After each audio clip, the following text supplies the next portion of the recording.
Assalamualaikum warahmatullahi wabarakatuh. Perkenalkan, nama saya Dinda Syadini dengan NIM 230306014 Universitas Sumatera Utara, Fakultas Pertanian, Prodi Peternakan. Di sini saya akan menjelaskan tentang metabolisme karbohidrat untuk memenuhi tugas mata kuliah biokimia dengan dosen pengampu Ibu Insinyur Penny Patriani, SPT MPIPM.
Pertama itu glikolisis, yang kedua glikogenesis, yang ketiga glikogenolysis, yang keempat HMP Sun, dan yang kelima gluconeogenesis.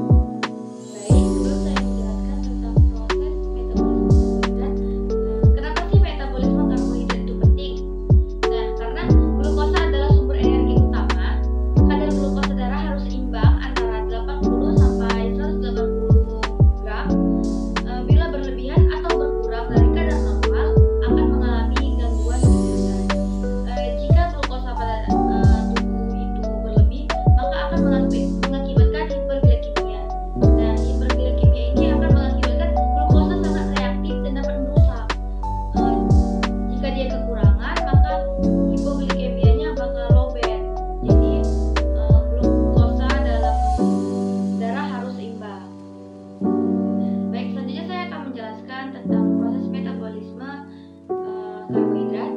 Yang pertama itu ada glikolisis, di mana glikolisis disebut juga sebagai Embden-Meyerhof pathway, terjadi di dalam sitosol.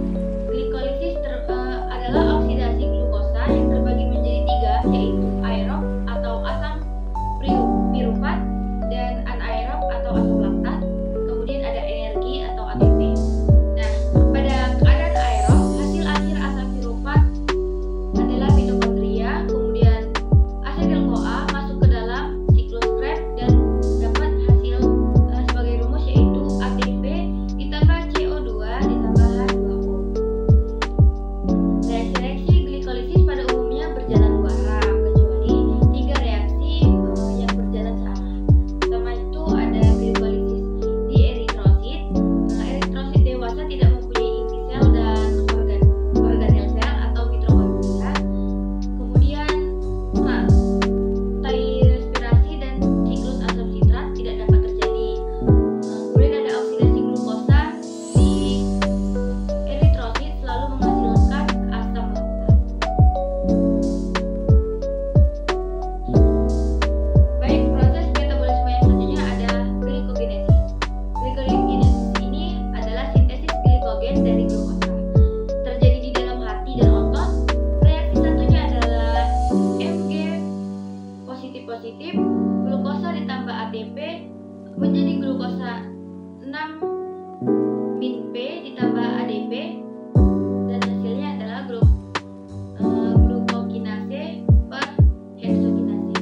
Kemudian reaksi kedua ada glukosa 6-P menjadi glukosa 1-P atau fosfoglukosa mutase.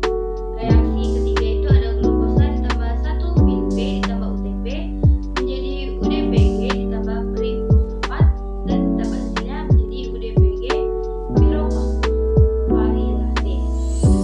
Nah, di enzim glikogen sintetase atau sintase membentuk ikatan alfa dikurangi 1,4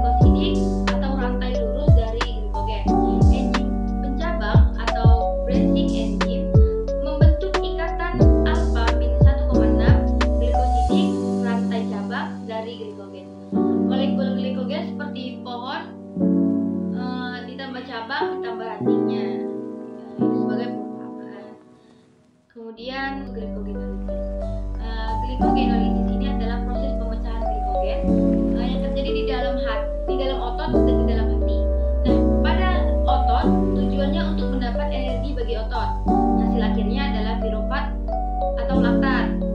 Sebab glukosa 6-B yang dihasilkan dari gluconeogenesis masuk ke jalur glikolisis di otot. Nah, pada hati tujuannya untuk mempertahankan kadar glukosa darah di antara dua waktu makan.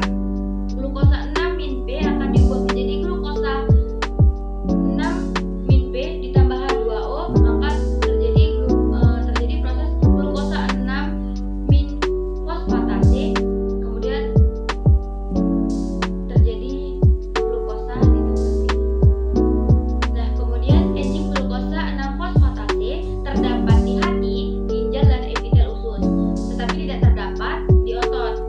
Kemudian enzim glikogen fosforilase untuk memutus ikatan alfa min 1,4 glikosidik dari glikogen.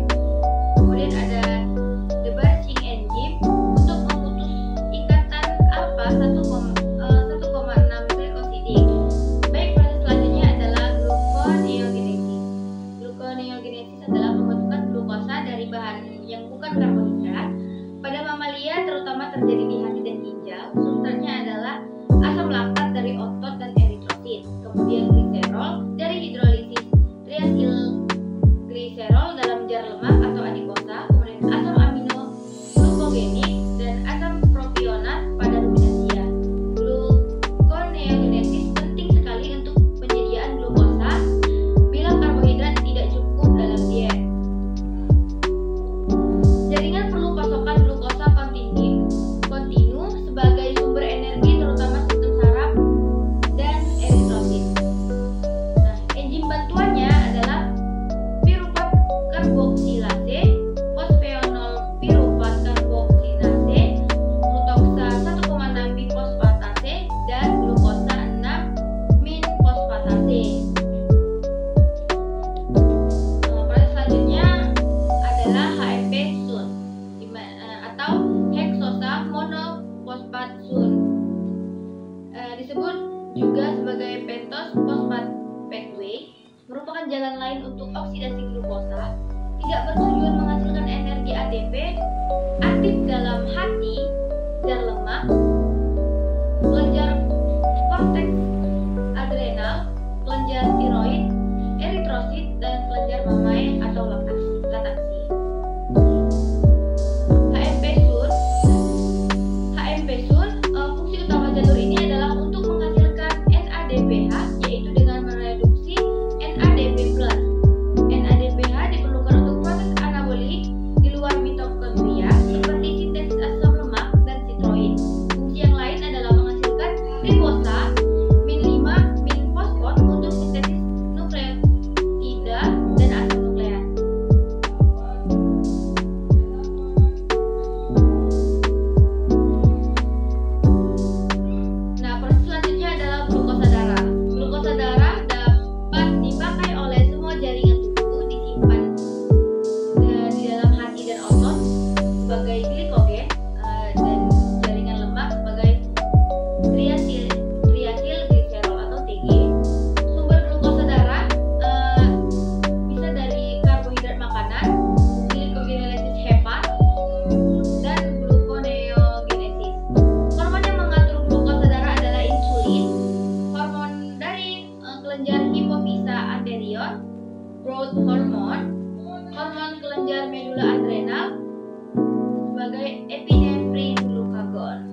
kemudian nah efeknya itu memacu glikogenesis menjadi penghambat glikogenesis.